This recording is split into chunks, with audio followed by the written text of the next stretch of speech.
And I just at the start of this podcast, Charlie, mentioned the teams like Palace, kind of medium-sized or smaller teams.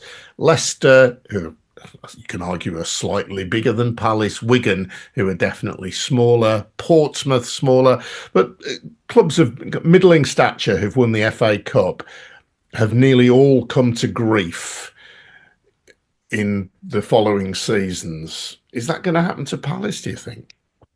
I don't think so. I think sometimes you look at a trend and you say, is there a reason behind it?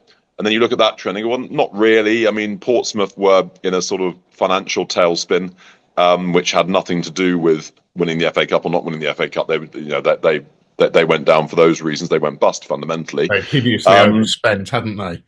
Yeah.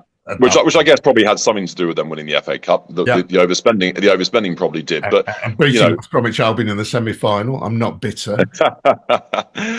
And then in Wigan's case, they were a small club batting miles above their average, and their stay in the Premier League was always going to come to an end at some point, and it happened to do so in that season. And maybe in that one particular season, there was a bit of a connection in terms of the amount of focus and effort that went into the FA Cup versus trying to stay up. So you could argue that, but do I think that Wigan would still be in the Premier League now? No, absolutely not a chance. And the other case was, sorry, just remind me, Adrian. There was Leicester City. Leicester, who won the Premier League just I think 3 or 4 seasons before that, and still had the vestiges of a very good Premier League winning side.